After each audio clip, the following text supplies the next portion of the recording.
இங்க கல்யாண ரிசப்ஷனை hero enjoy பண்ணி பார்த்துட்டு இருக்கான். ஆனா கூட இருக்க அவங்க அம்மா ரொம்பவும் ஃபீல் பண்ணி ஹீரோவை திட்டிட்டு இருக்காங்க. ஆக்சுவலா கல்யாண பொண்ணை இதுக்கு முன்னாடி இவன் தான் பொண்ணு பார்க்க போயிருவான். பட் இவனுக்கு நிறைய கடன் இருக்கிறதுனால அதெல்லாம் சொல்லி அந்த பொண்ணை வேணாம்னு சொல்லிடுவான். ஸோ அந்த பொண்ணு வந்தா நம்ம கூட கஷ்டம் தான் பண்ணணும்னு சொல்லிட்டு நிறைய பொண்ணை வேணாம்னு சொல்லிடுவான். அதனால தான் அவங்க அம்மா ரொம்பவும் கடுப்புல கோவமா திட்டிட்டு இருக்காங்க. ஆனா இவனுக்கு பிரியாணி வேணும்னு சொல்லிட்டாங்க. அந்த கிளம்பிடுறான். தென் இவங்க அம்மாவும் பொண்ணு பார்க்குற புரோக்கர் கிட்ட ரொம்பவும் கோவப்பட்டு பேசிட்டு இருக்காங்க. அப்பதான் அவரு இந்த கல்யாண மாப்பிள்ளைய வேணாம்னு சொன்ன ஒரு பொண்ணோட அம்மா அப்பாவும் இங்க தான் இருக்காங்க. ஸோ நீங்க பேசி எப்படியாச்சும் கரெக்ட் பண்ணி இந்த கல்யாணத்துக்கு ஓகே பண்ணிருங்கன்னு சொல்றாங்க. அதுக்காக இவங்களும் பேச போறாங்க. அதே டைம்ல பிரியாணி சாப்பிட போன ஹீரோ அங்க ஒரு பொண்ணு பிரியாணி இல்ல பீஸ் இல்லன்னு சொல்லிட்டு சண்டை போட்டுட்டு இருப்பான். அந்த பொண்ணை பார்த்ததுமே ஹீரோக்கு பிடிச்சி போய் ஃபாலோ பண்ண ஆரம்பிச்சிடறான். அப்ப அந்த பொண்ணு அவங்க அம்மா கிட்ட பேசும்போது தான் இவன மாதிரியே அந்த கல்யாண மாப்பிள்ளையே இந்த பொண்ணு தான் வேணாம்னு சொல்லியிருக்கான்னு தெரிய வருது. ஆனா இந்த கல்யாணத்துக்காக இந்த பொண்ணோட புடவையை அவனுக்கு கிஃப்ட் பண்ணி வச்சிருப்பாங்க. ஸோ இந்த பொண்ணுக்கு அது பிடிக்காம போய் அந்த கிஃப்ட் எடுக்கலாம்னு சொல்லிட்டு யாருக்கும் தெரியாம அங்க வந்து கிளம்புறா. ஸோ ஹீரோவை இந்த பொண்ணு பின்னாடியே ஃபாலோ பண்ணிட்டு போறா. அப்ப பூட்டு திறக்க முடியாம ரொம்பவும் கஷ்டப்பட்டு இருப்பா. ஹீரோ தான் ஹெல்ப் பண்ணுவான். அப்ப ஹீரோவை இந்த பொண்ணோட புடவையை தேட ஹெல்ப் பண்ணும்போது தான் அந்த பொண்ணை ஏன் கேன்சல் பண்றன்ற உண்மையை சொல்றான். அதை கேட்ட இந்த பொண்ணு இப்பெல்லாம் மிடில் கிளாஸ் பசங்களுக்கு நிறைய இஎம்ஐலாம் இருக்கு. ஸோ அதெல்லாம் பார்த்தா வேலைக்கு ஆகாம சொல்லிட்டு கேஷுவலா பேசுறான். அதை கேட்ட ஹீரோ ரொம்ப சந்தோஷப்படுறான். அப்பன்னு பார்த்து இவங்க ரெண்டு பேரும் அப்பா அம்மாவும் பேசி இவங்களோட போட்டோவை மாத்தி மாத்தி அனுப்பி வச்சிருக்காங்க. அதை பார்த்த இவங்க ரொம்ப சந்தோஷப்பட்டு பிடிச்சி போய் ரெண்டு பேரும் கல்யாணம் பண்ணிக்கிறாங்க.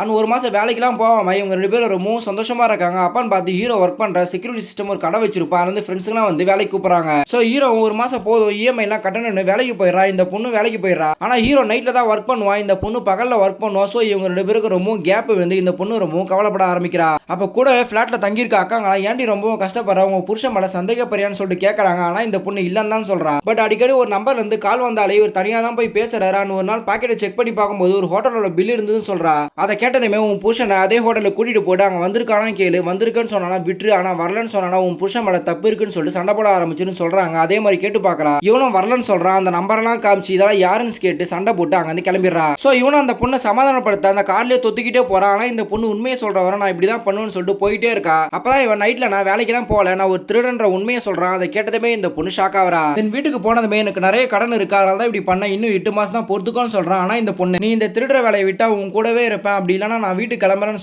சொல்லிட்டு இருக்கா. சோ ஒய்ஃப்காக திருடுற வேலையை விட்டுட்டு ஆபீஸ் போக ஆரம்பிக்கிறான். பட் அதுல வர பணம் பத்தாம அப்பன்னு பார்த்து கடங்காரன் போன் பண்ணி இன்னும் ஒரு வாரத்துல ஃபுல் பணத்தை செட்டில்மெண்ட் பண்ணணும்னு சொல்லிடுறா. இவனும் வேற வழி இல்லாம திரும்பவும் திருடலான்னு சொல்லி முடிவு எடுத்துறான். ஆனா அந்த பொண்ணு இவன் கிளம்பும் போது பார்த்துட்டு சண்டை போட ஆரம்பிச்சிடா. இவனும் வேற வழி இல்லாம அந்த பொண்ணையை கார்ல தூக்கி போட்டு கொண்டு போயிடுறான். அவங்க ஃப்ரெண்ட்ஸுங்க எல்லாம் பேசி இதுதான் லாஸ்ட் திருட்டு, இதுக்கப்புறம் நான் திருடவே மாட்டேன்னு சொல்லிட்டு அந்த பொண்ணு கிட்ட சொல்லி அந்த பொண்ணு கிட்டே மாஸ்க் கொடுத்து திருட வச்சிடறான். அப்பன்னு பார்த்தா அலாரம் அடிச்சு போலீஸ்லாம் வர ஆரம்பிச்சிடறாங்க. ஆனா இவங்க எப்படியே தப்பிச்சு வந்துடுறாங்க. இந்த பொண்ணு ஐடியா பண்ணி போலீஸ் கிட்டே பேசி அங்க வந்து கிளம்பிடுறா. பட் ஹீரோ மேல ரொம்ப கோவப்பட்டு முறைச்சிட்டு இருக்கா. இப்ப என்ன சொல்ல போறான்னு சொல்லிட்டு பயந்துட்டு இருக்கா. அப்பன்னு பார்த்து இந்த பொண்ணு வந்து உன்னை கல்யாணம் பண்ணா நார்மல் லைஃப் தான் வாழ முடியும்னு நினைச்சா. ஆனா இப்படி அட்வென்ச்சரா செம்மையா இருக்கு. சோ நம்மளும் சேர்ந்து திருடலான்னு சொல்லிட்டு அவங்க ஃப்ரெண்ட்ஸ் எல்லாம் விட்டுட்டு நம்ம ரெண்டு பேர் மட்டும் திருடலான்னு சொல்லிட்டு முடிவெடுத்துறா.